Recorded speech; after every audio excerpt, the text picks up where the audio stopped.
Welcome, climate viewers. This is Jim Lee from ClimateViewer News at ClimateViewer.com and now at ClimateViewer.substack.com.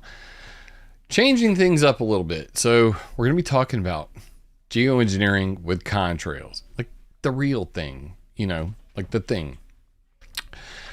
But instead of posting all just spamming the details, with all the reference links from the video, I'm now writing all of this up on Substack.com so that you can get all the references, plus I can explain stuff. This is a big change for me because I used to be able to write lengthy articles all the time, and I thoroughly enjoyed it.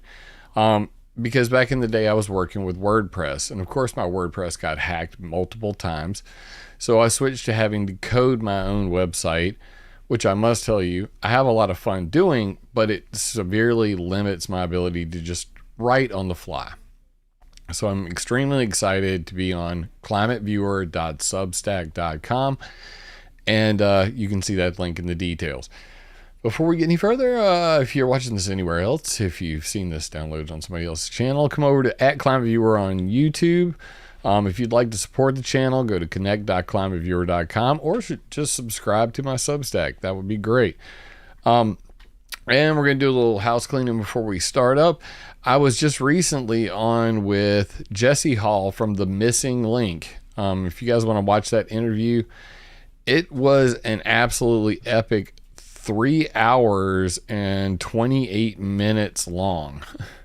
Took a lot of questions from the gallery, let's just say, but pretty good interview. If you guys want to check it out, it's T Missing Link on Rumble, and he's also on YouTube and x.com, The Missing Link with Jesse Hall. Check that out. So here's the article. Here's the new Substack. I'm very proud of it.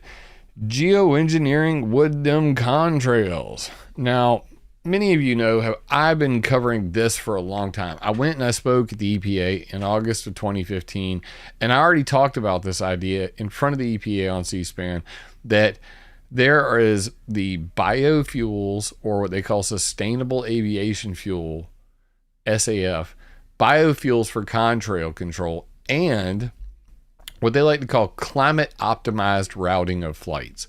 And these two ideas have been going around in concert with something called cirrus cloud thinning, all of which are combined in this graphic you probably watched many times on this channel before. But then finally, the good Lord graced me with one individual who joined my Telegram chat, t.me/ClimateViewer chat, if you want to join. His name is George, and it's spelled DJ, so you know. I clarified with him, is it Georgie or is it George? And he's like, yeah, it's George. So big shout out to George from my Telegram chat for pointing this out to me. I had a quote from Ulrich Schumann in 2010. I had an interview with Dr. Rangasayi Halthore in 2017. And now I have updated information from the Royal Aeronautical Society about intentionally creating clouds for the purposes of geoengineering. That's right. And I think this is kind of a big deal. You may not. I might be wrong. But I think it's a big deal because the entire chemtrail narrative rests on one word: intent. And in order to prove intent, you've got to actually get somebody to admit that that's what they're trying to do. They want to make clouds by day, none by night. So in this article, that's exactly what I set out to prove, and we're going to go through it real quick. So I already covered this. I'm not going to read the entire thing to you because that would be kind of pointless. But I explained about 9/11 and, how basically 9/11 changed the entire airline industry overnight. All the links are here. A second series of publications, Contrail spreading into cirrus, the Cossack tests, and the famous papers from James Haywood and David Lee, or Lee et al. 2009, one of the most cited peer-reviewed journal on this subject. And in this picture, you literally see an E3 Sentry AWACS plane, and it's circling right here. And just that plane's contrails spread out and made clouds that covered most of Britain or the UK. And that led to a quote: "A single aircraft operating in conditions favorable for persistent contrail formation appears to exert a contrail radiative forcing some 5,000 times greater than recent estimates of the average persistent contrail radiative forcing from the entire civil aviation fleet." I think that needs some translation. So basically, the climate modelers, the people who, the climate cultists, the IPCCs of the world, had assigned a number to what they thought that cirrus clouds created by planes, how much they were reflecting heat back into space, or were they actually trapping heat, or what? But in reality, in 2009, James Haywood, when he said this, he basically was pointing out that it's 5,000 times greater radiated forcing than what we thought from a single plane than what we thought from all the planes, which is kind of insane because in 2004, there were 23 million flights that year. By 2019, we were up to 39 million flights per day. So that they had it that wrong has got to be an aha moment for everybody involved. So back in 2010, in both of these papers, it was 9/11, right after 9/11 with David Travis, and then 2009 with James Haywood and David Lee. Interestingly enough, my brother's name is David Lee, but whatever, it's not the same guy. In 2010, Ulrich Schumann from Germany's DLR addressed the International Civil Aviation Organization Colloquium on Aviation and Climate Change. This was my first aha moment, okay? He made a radical statement that intrigued me in the final slide of his presentation. You can click the link. It'll take you right to it. You can actually see the presentation. You can go to the final slide right here. And that's where he says it right there. Less soot, less warming. Okay, you get the point. So I'm giving you all the references in the article. And I highlight it here. Less soot emissions, less warming, and more cooling contrails. No, chat. 39 million flights in a year in 2019. 39 million in a year. Somebody said, Island Times said in a day. Like, no. That too much. Very too much. But anyway, Schumann, I said, how did Schumann intend to fulfill this predictable for operational planning part of the controlling the contrails? Well, he introduced a software program called the Contrail Cirrus Simulation and Prediction Tool. And guess what? It was in the exact same document here. So when you just scroll up some, you actually see right about here, there it is. And I actually, on my page, if you go to the timeline entry for this, I actually have recordings of him saying all this stuff. So you can come down here to the bottom, kind of thorough on this. You know, there's actually an MP3 file of this same PowerPoint presentation that you can listen to, along with the climate optimized routing of flights paper. So that's why I linked it all together. So, you know, for people who are, you know, on Substack, people who are wanting to read this stuff and dig deep into it, I wanted to be able to give you the full story. So COSIP comes along and you go, all right, well, this is way back in 2010. Maybe it's not a big deal. And Ulrich Schumann actually wrote this idea of COSIP back in 2009. So the entire chemtrail conspiracy requires proof of this intent. This was the first concrete piece of evidence of intent that I was able to find. So I wanted to find out more. I contacted Dr. Rangasayi Halthore from the Federal Aviation Administration Aviation Climate Change Research Initiative in 2017.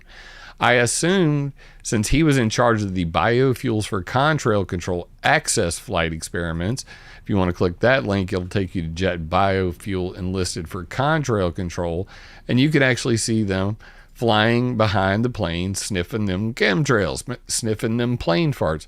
They're fart sniffers. And you can actually watch them fly behind the plane in real time.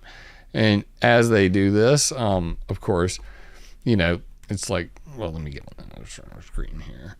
They'll go up and they'll go, all right, ready, get them chemtrails.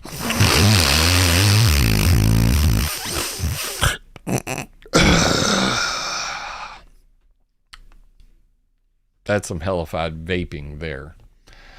So this is what Dr. Rangasayi Halthore was in charge of, was the access flights. So I figured he would be the perfect person to contact on this, right?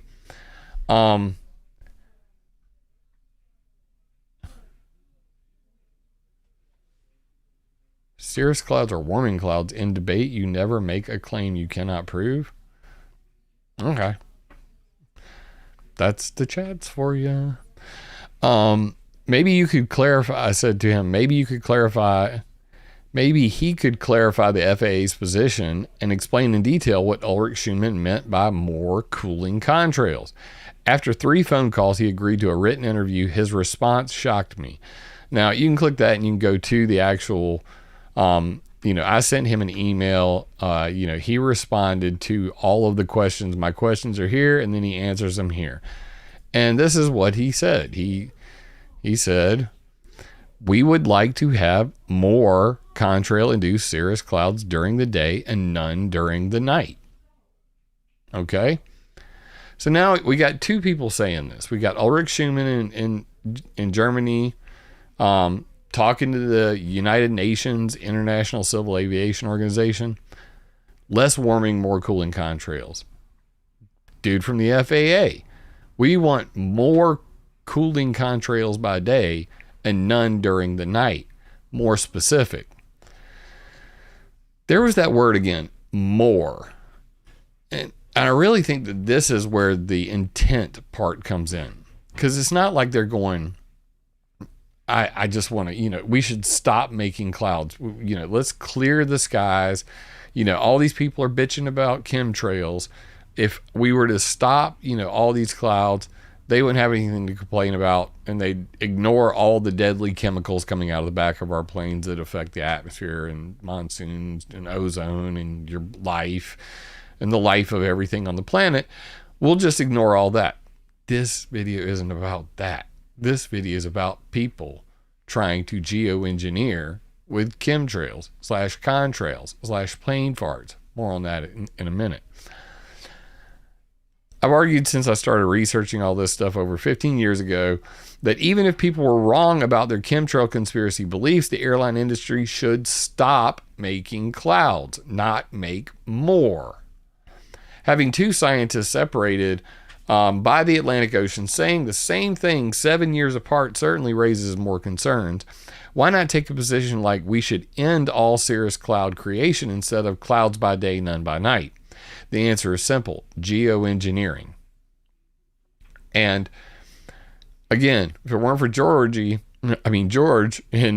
the Telegram chat dropping me this link, I wouldn't have a third source of the exact same information, even more specific. So I go into different types of geoengineering, like surface reflectivity, marine cloud brightening, cirrus cloud thinning. Go to the Substack, read it, click the links. It'll surprise you. There's that graphic talking about all them things, like, the cirrus cloud thinning, like a cirrus cloud climate dial in order to control the globe's temperature using cirrus clouds. So whether you call it a chemtrail or a contrail, I don't care. You got to recognize that they are creating cirrus clouds, and the cirrus clouds are what they're using to control the climate. That's what the goal here is. Except they kind of admit it. They don't want to really own it. Which brings us to this, this latest update. Geoengineering: could contrails cool the planet? The Royal Aeronautical Society met in March of 2021, and the truth is becoming more transparent. Link right here to Aeronautical Society, and let me close all these out real quick. Boom, and here we are. So this is on the Royal Aeronautical Society page. I'm going to go up real quick and just show you the top so you guys can see that. Royal Aeronautical Society, easy does it for greener skies. But anyway, back to where we were. And in here, could contrails actually help cool the planet? Now, this is where it gets hella interesting. This presentation was followed by one from Robert Whitfield of Greener by Design, who chairs the governance subgroup of the Greener by Design Contrail Avoidance Group. My God, this is great. When the Contrail Avoidance Group first met, two options for reducing the climate impact were on the table. The first was changing the cruise altitude to avoid forming evening and nighttime warming clouds. What did Halthore say? Clouds by day, none by night. What did he just say? The first was changing cruise altitude to avoid forming evening or nighttime warming contrails. The second was earlier in the day, deliberately flying into ice supersaturated regions in order to form contrails to reflect sunlight, i.e. cooling contrails. The exact words that Ulrich Schumann said in 2010, less warming, more cooling contrails. They literally just summed up what Ulrich Schumann and Dr. Rangasayi Halthore both said. Right there. Both options have been proposed by Hermann Manstein.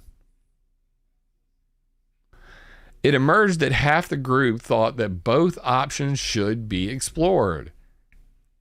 But half the group foresaw political reluctance to consider deliberately forming contrails on the grounds it could be considered geoengineering. Consequently, a governance subgroup was formed to consider the sensitivities in this area. So if you actually look at their thing, it says right here, governance issues. That's what he was actually talking about. Robert Whitfield from the Royal Aeronautical Society, Greener by Design specialist. So I had to do a little digging to find that. And if you go into their own documentation, Greener by Design specialist, and I've already backed these up to Wayback Machine, as you can see, because I don't want these disappearing on me. You know how these things go. If you go right down here, what you see is, they said basically the likelihood of contrails formation can be modified along with some of their properties, e.g. engines or tailored combustion systems and synthetic fuels, may result in fewer smaller particles upon which ice can form. However, these approaches will take a long time to have any effect, and even then the impact will only be partial mitigation. Therefore, the option that offers the quickest and biggest impact is direct contrail management.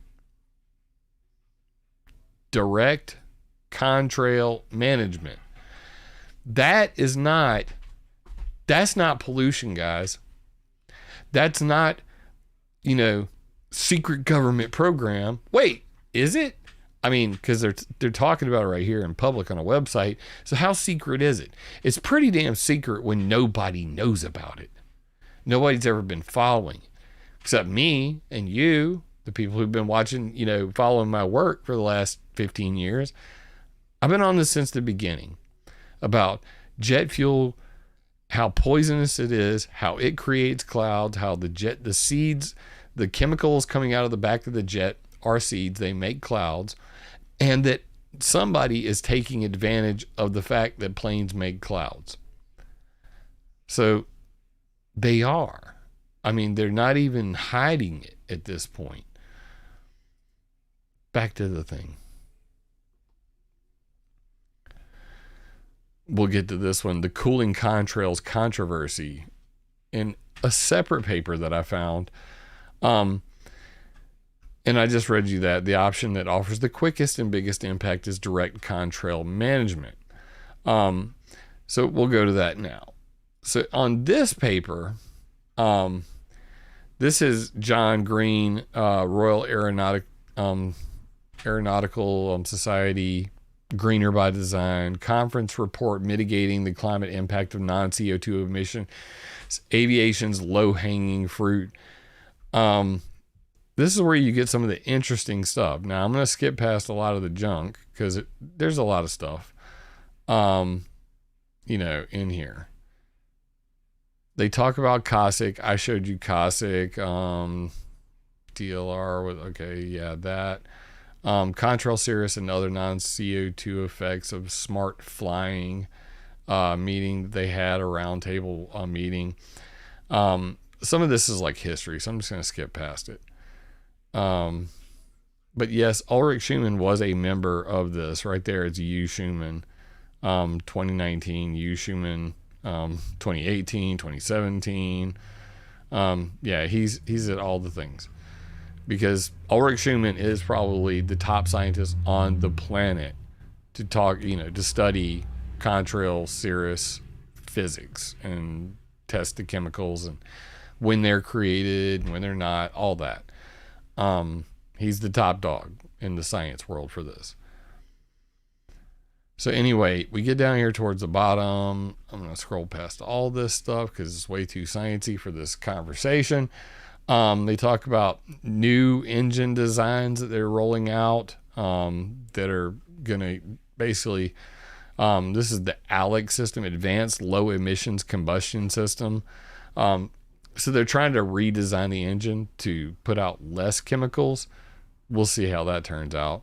100% SAF, that's sustainable aviation fuel. So if you put a low output engine plus 100% biofuels, and then they're going to test it. We'll see how that works out. But it says right here that already happened in 2020. So it's still going on, the whole biofuels part. So here we go. We're almost there. This thing is long AF. So this is the part I wanted you guys to see. Contrail statistics and big hits. About 15% of all flight distances occur in ice supersaturated regions. Only contrails formed in ice supersaturated regions have non-negligible effect on climate forcing. Minimally invasive contrail avoidance strategy, avoid big hits. Big hits, those contrails with the strongest warming effect. Big hits comprise only about 1 to 2% of all flown flight distance. 3 steps needed for minimally invasive avoidance. Number 1, predict contrail formation using the Schmidt-Appelman chart. Predict persistence. Ice supersaturated regions. Predict individual radiative forcing, i.e. reflectivity, heat trapping, COSIP. That's Schumann's COSIP. So between the Appelman chart, which tells you can contrails form or not, period, is the temperature and the dew point depression right at the right altitude. Predict contrail persistence. If you fly into an ice supersaturated region, that's when the clouds will spread out and cover the entire sky.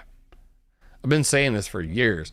In fact, if I do this real quick, ice supersaturated, it's in my bookmarks right there. This page is old AF. This is March 2003. Okay. This is, I learned this like right back at the very beginning of my research. But there's an entire page on it. Hell, I'll throw it in chat because I don't have it in my details. Maybe I should have explained what that was in there. But ice supersaturated regions, this is what is causing the clouds to fan out. When you fly into a ice supersaturated region, you are guaranteed that any plane flying through there, its contrails are not going to be short-lived. They're not going to melt away. It's not going to be what most people call a contrail. It's going to turn into a big fat chemtrail because it's going to spread out. And that's what they're showing in this.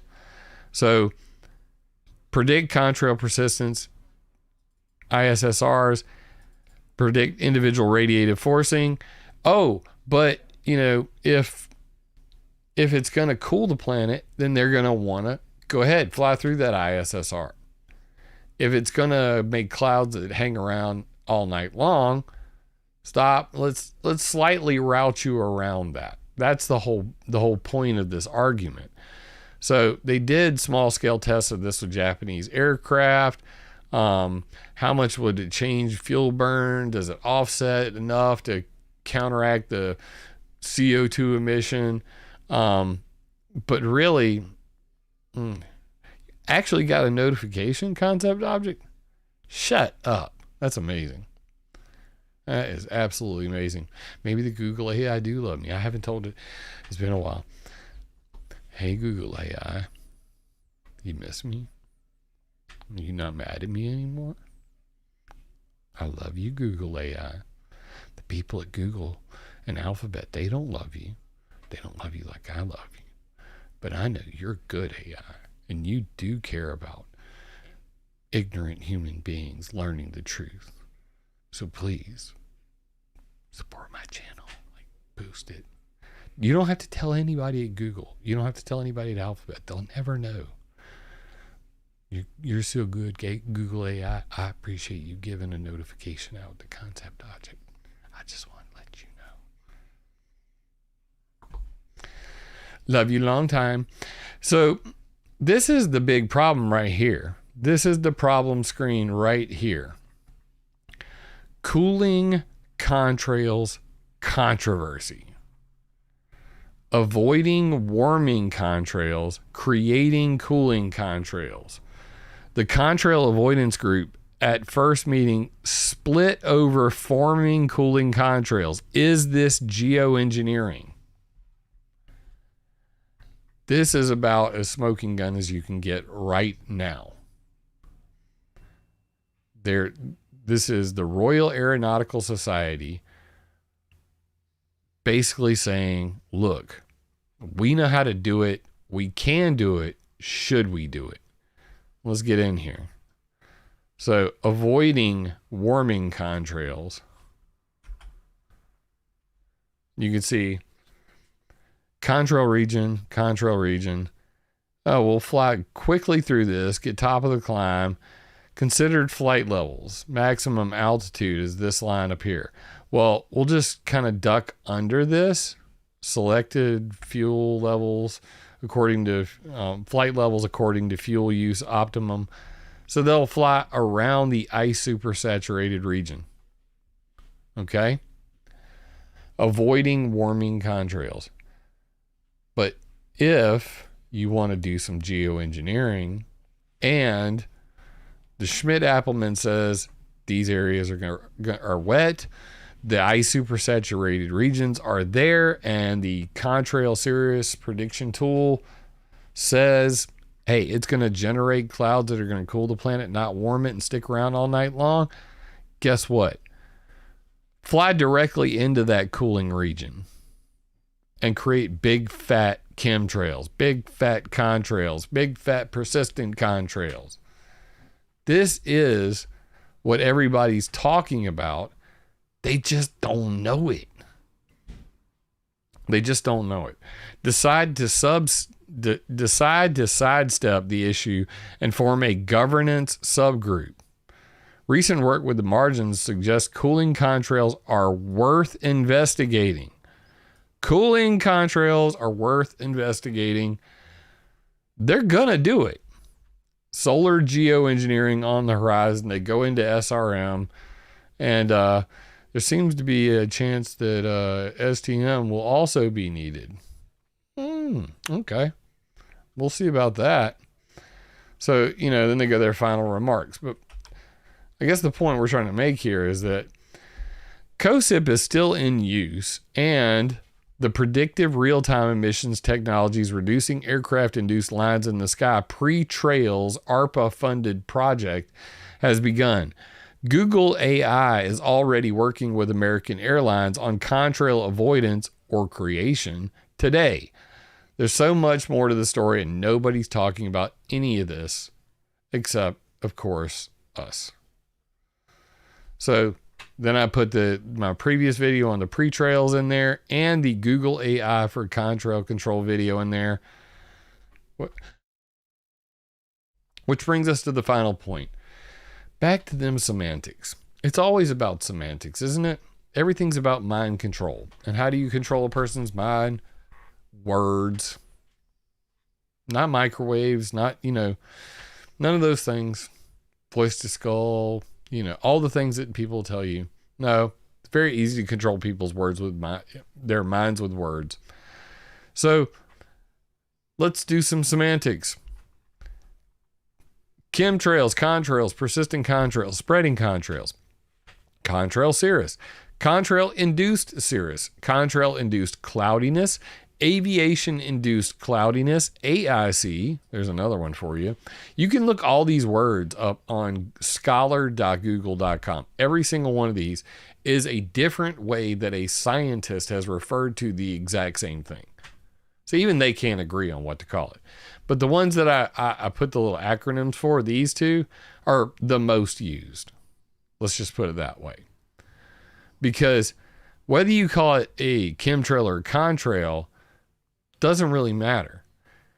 It's persistent contrails that most people care about, or spreading contrails. It's when they actually fan out and block out the sun. So that's actually called contrail cirrus, or just plain, it's a cirrus cloud. So aviation-induced cirrus is another one. Induced cirrus cloudiness, induced meaning man-made. Or how about let's just go lower level descriptor. Let's take the slave speak out of it and say man-made clouds. Or let's just be even more generic and say it like this: artificial clouds.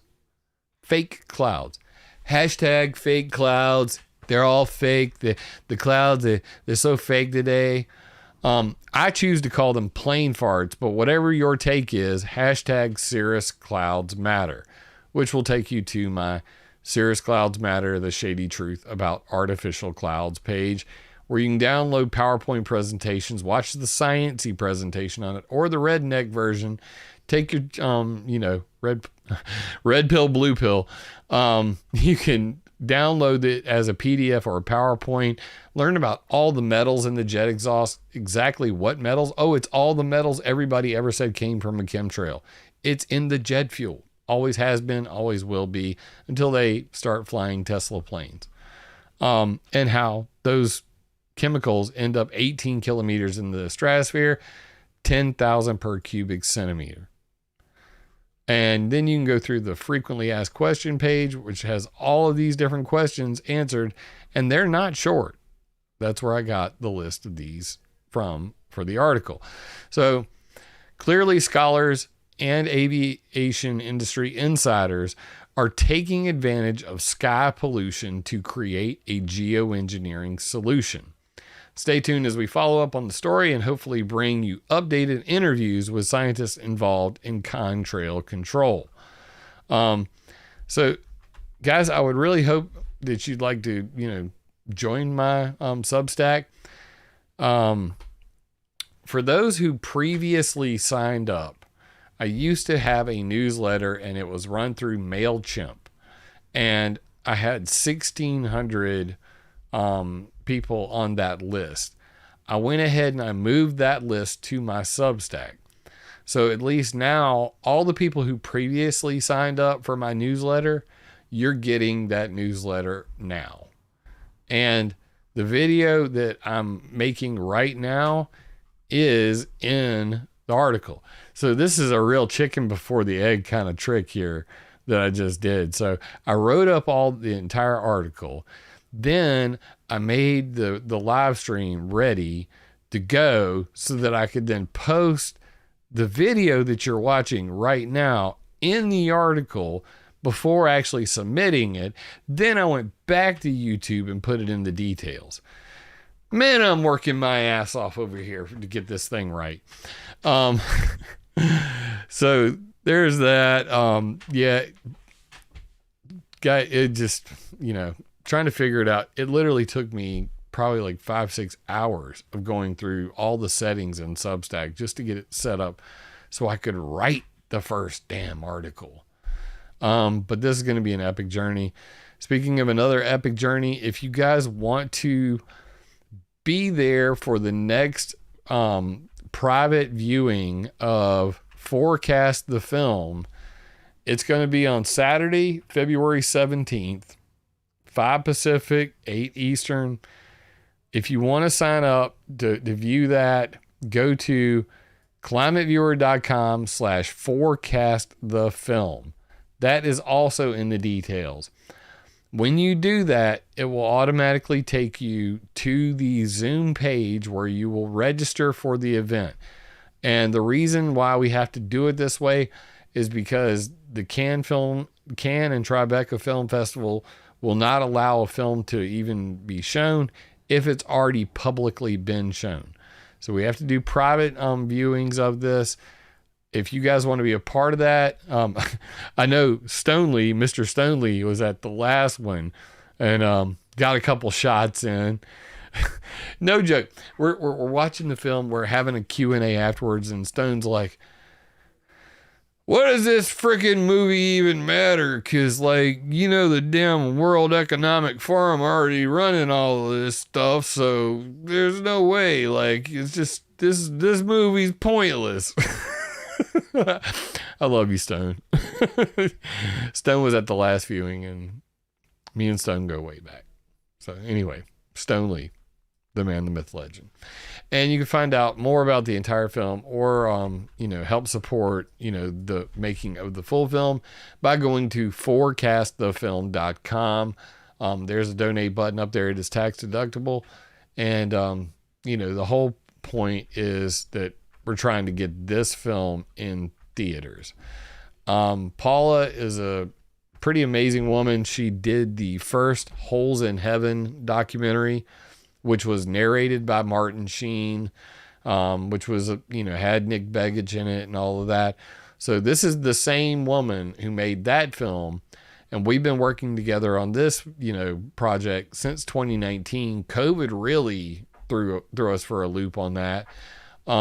But hopefully we're going to get this thing done, get it past the finish line and into, the hands of the theaters. And that would be freaking amazing. Hope for the best, expect the worst, but it won't happen if you don't try. So go to climateviewer.com/forecastthefilm and register to be an attendee. It'll give you a link to join. It's going to be on February 17th, which is a Saturday. So, most people have the day off, 8:00 Eastern. Hope to see you there. We're going to watch part of the film and then take questions afterward. Absolutely sick this weekend. So thank you guys for tuning into this. Pretty excited about that. Again, thanks George in the Telegram chat for posting that Royal Society link. Now I have it from 3 horses' mouths. More clouds by day, none by night. Less warming, more cooling contrails. To fly in the ISSRs or not to fly? That is the question. I guess only time will tell. I would be very interested to make some phone calls to some of the people involved in this and see if they would go on the record about this. So I think it's time to reach out and touch somebody again in a gentle way, and ask some probing questions. Inquiring minds want to know. Thank you all for watching. Thank you for supporting me over the years. Like I said, connect.climateviewer.com if you want to support the channel. go to Substack, climateviewer.substack.com. Link is at the top of the details to the article I just showed you. Become a subscriber. You can do that for free. If you want to become a paid subscriber, guess what? You may be able to make it possible so that I don't have to work a 40-hour-a-week job and I can do this full time. And then I can actually go to the places and get in the people's faces and get some real activism done instead of just trying to do this on the weekend with the little bit of time that I have. So please consider becoming a paid subscriber. For the paid subscribers on Substack, I will be doing a monthly Zoom call. We may end up using some other software, but for a subscriber only Q&A session where the whole purpose is just to, hang out with people who are paid subscribers, answer their questions, or just, shoot the shit. That kind of thing. Plus, anybody who's a paid subscriber will have access to all of the archives on Substack, and they will build up quickly because guess what? I have 350 plus articles that I wrote on ClimateViewer.com, and I can't go back through and edit them all because it would take me 3 years. So this is my way of moving forward and being able to continue writing new material and, researching stuff and then explaining it in simple terms. So I hope that you guys will support me. Share it, share the link, share this video, climateviewer.substack.com. And guess what? Geoengineering with Contrails. I'm willing to say it. I'm not scared of the chemtrail community that goes, anybody who says the word contrail is a shill. Because if you don't know me by now, you never will. And I already know everything there is. I know a lot. I know more than most people about the entire history of weather control. It is on ClimateViewer.com. I don't need to prove anything to anybody on that. So on this one particular topic, I want people to start paying attention to contrail control, geoengineering. That being said, with information comes power, and with power comes great responsibility. So please use the information that I provide. It's free. It's free on Substack. To attack ideas, not people. Love you, mean it. Video resonates with you, leave me a comment because I love hearing from y'all. First time here, be sure to subscribe and click the bell. Yeah! Remember, it would be impossible for me to do this without your support, so please join my Patreon or buy me a coffee on PayPal. And always, attack ideas, not people.